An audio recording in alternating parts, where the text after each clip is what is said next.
These days, every job is a technology job.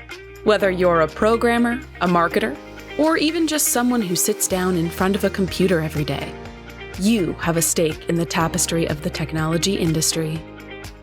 Welcome to Wits and Wisdom, a podcast sharing insights, innovations, and inspiration from the award-winning Women in Tech Summit. Join host Gloria Bell, founder of the Women in Tech Summit, multi-hyphenate entrepreneur, and advocate for equity and equality in tech, as she sits down with extraordinary guests from the WITS community. Listen in as they discuss wisdom from their career journeys, pro tips from their areas of expertise, and sneak previews of the biggest upcoming tech trends. This is Wits and Wisdom, a podcast from the Women in Tech Summit and Inspiring Tech Foundation. Hello, and welcome to Wits and Wisdom, a podcast sharing insights, innovations, and inspiration from the award-winning Women in Tech Summit. I'm your host, Gloria Bell, founder of WITS and the Inspiring Tech Foundation. We are live today at WITS Midatlantic in Washington, D.C., welcoming all of our attendees. You may hear some of them in the background, some of our speakers speaking, probably some doors, maybe some other noise in the background. But we have some great content for you today, and we're really glad you joined us. With me today is Swathi Young, Chief Technology Officer of SustainChain, a platform powering rapid collective change to achieve the UN Sustainability Goals by 2023. Wow! Swathi, welcome to Wits and Wisdom. Thank you so much for having me today. And today is a beautiful day in Washington, D.C., and I'm excited to speak today at WITS Midatlantic.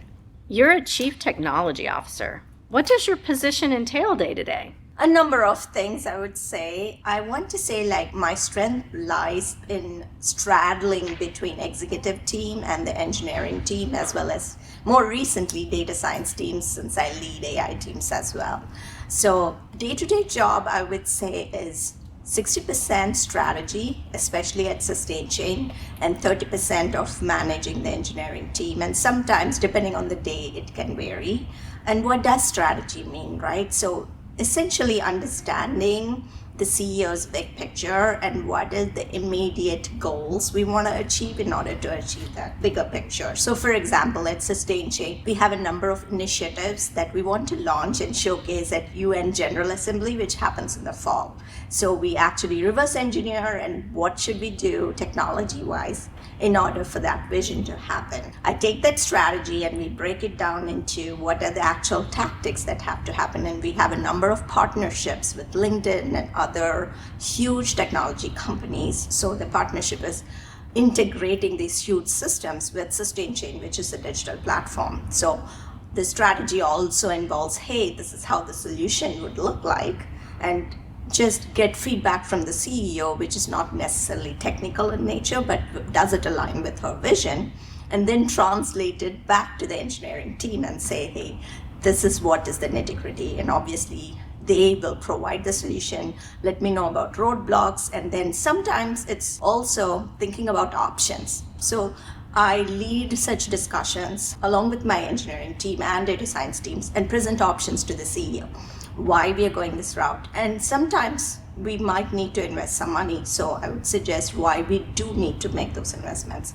So all these involve strategy and decision making, but I'm in support of the engineering teams if they have a roadblock, how to remove that. Or if we review some work and I say, hey, why did you do this way? And long term, it might not be the best solution. So that's in a nutshell. So you have a lot of different hats that you wear as a CTO. I do. Technologist, yes. Strategist, organizer, manager.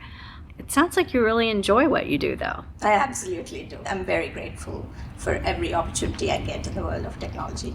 I love to hear that from other women in tech. And I think the most important thing is that we really love the work that we do. And I can hear the passion for it in your voice, which is absolutely amazing. What elements of your past experience do you think prepared you to lead, personally and professionally? What are some things from your experience that you think got you ready to take this CTO role? Yeah, that's a great question. I come from an engineering background and a lot of my mind is analytical, but I also have a lot of artist background. I learned Indian classical music as a child, dance as a child, so I really love the arts. And I always used to think it's my analytical skills that propelled me into leadership roles, but on analysis, I found no, it's like the combination of both because it also involves creative thinking and creative solutioning as well as empathy. One of my highest compliments was a 55-year-old man when I was the senior director at Amtrak tell me I was the best boss they ever had. So it's also, I think, the soft skills and the hard skills combined together that I've built over the years. But I also frankly want to say that I learned a lot by observation as I moved from India to the US, and there was a lot of cultural differences in how people not just do the work but talk about the work they do. That was a big difference for me coming from India. How do I articulate the work I do in a manner that doesn't come across as not being humble, right? But at the same time, I want to voice my thoughts and opinions. And what I learned is the more assertive I am, whether I'm agreeing with the person or disagreeing with the person, people respect me more. So all those things were step by step and sitting back and observing, hey, I really need not be aggressive or need not be like a doormat. I have to do that balancing act. And it's everyday learning experience. Like right now, I work with a very empowering CEO for Sustain Chain, and I learn from her every day, like the way she deals with a problem, especially with third parties. We are speaking of large organizations, and if they're not on board, how do you convince them? And all these soft skills, which are more crucial for a leadership role, constantly learning and being self-aware. What is it that's helping me grow? Huge transition point that I can remember to this day in my mind, how I switched the way I present myself at my workplace was, for the longest time I thought like doing the best work in my workplace will give me the recognition. It will give me the natural promotion, which a lot of women think, and we undermine ourselves. So what I observed was like I wasn't getting the recognition, even in terms of not just a promotion, in terms of saying, hey, you're doing a good job or a great job, right? So when I was seeing that was not happening, I made an observation about this other lady when I was working for a company called SunGuard in Philadelphia. I remember this incident very distinctly even till date because it was the moment that things changed for me drastically in how I presented myself. So there was one coworker of mine, like she was very good at presenting herself at meetings and describing the work that she does or presenting a viewpoint at meetings. And I noticed that she was getting all the attention because of that and some promotions because of that. So I thought to myself, if I have put in this hard work, then I need to learn to articulate and present this succinctly so that the stakeholders can understand. And once I started doing that, I really got appreciated for what I brought to the table. So the connection I made was that it's not enough to be heads down and doing the good work, but you have to talk about it in meetings or present a viewpoint. And once you start actually mastering that skill, that's going to propel you to leadership positions. I completely agree. Goes very much along with the talk that I'm doing at WITS this year, which we have to talk more often about the work that we do. Exactly. Some great examples there about different experiences you've had, different things that you've learned along your journey. So what about challenges? Did you have any that maybe you weren't expecting, or maybe some that you were expecting, and how you handled those? Oh, lots of challenges. I would say even in my career journey, there have been a lot of challenges, specifically when I was working for large organizations. So I was working for Amtrak, and that was the first time I dealt with a federal organization and the politics of all the players, and it took me a while to get my head around it and wrap my head around it. But long story short was my boss was let go after my 1-year mark at Amtrak, and then I decided to quit and do my own consulting. And on hindsight, for me, that was not the best decision. But I think I also analyzed like what are some of the things that led me to make the decision was like, I did not figure out who are the players in the team, in the executive leadership, as well as in the stakeholders that were calling the shots or were driving towards certain outcomes that might or might not be in the best interest of the organization. So that was a learning lesson, because although this is a place where I'm bringing a lot of value to the table, articulating, presenting, leading the engineering team, I was doing all the right things, but what I learned was that I was not in the right circles. And I think that was something that was a challenge, and it led me to actually quit earlier than I thought. I wanted to stay there for longer. So that was one. And I think every day we face challenges. There have been challenges where I have been cut off by men in meetings, and I had to, depending on what is going on and how crucial that meeting, sometimes I have a sidebar conversation. And that's really out of my comfort zone, because I really don't like to deal with conflict.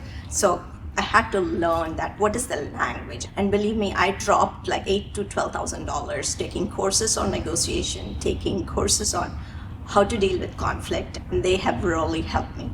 Okay. So I want to talk about your career journey, because you've gotten to work some really interesting places and do some really interesting things. How'd you get there? Did you always see tech as a career for yourself, or what did you see yourself doing when you were younger? Actually, that's a question that baffles me, because I grew up in a small French town in India, and India was ruled by British, but this small town was occupied by French.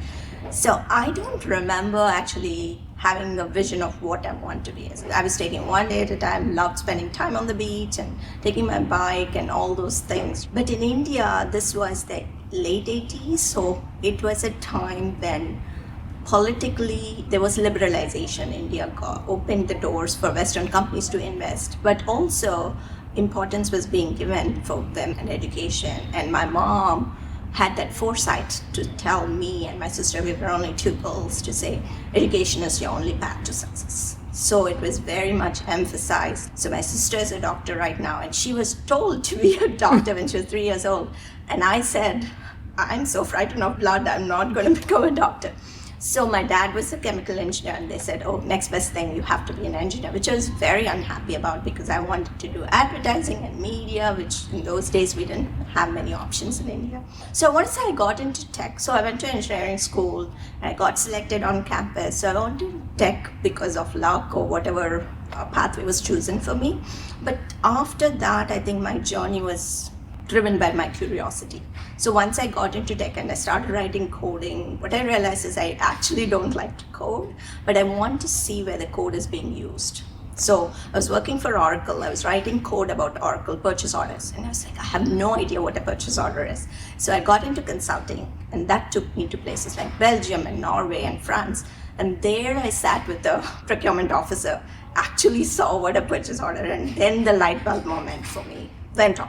So that was my transition. I think wherever I have made my transition, it's because of my curiosity. I wanted to see how the software works in a real life setting. So I was able to move into consulting. And then I wanted to work on hard problems. So it was a lot. And then I want to say 6 years back, and in fact, I still remember when I spoke at WITS in 2018 about ethical AI. Yeah.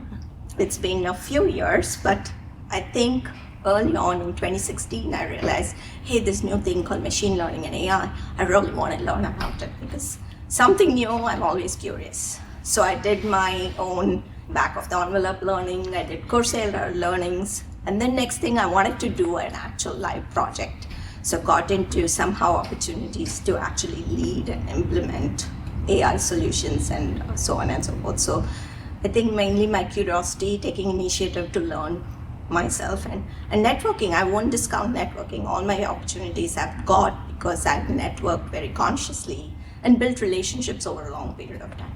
I think we don't pay enough attention to our curiosity sometimes. I know that's taken me down some of my favorite career paths too. It's like, how does that work? Or what's that going to do? And the next thing I know, I'm doing something completely different than what I was doing a few weeks before that. So I applaud that you used that to help you get to where you wanted to be.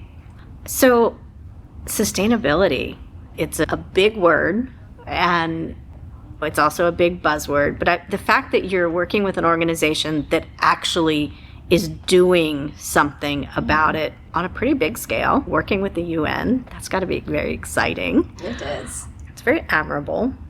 And how did you make the decision that was where you wanted to go? Was it the technology that interested you? Was it the being able to work on something sustainable?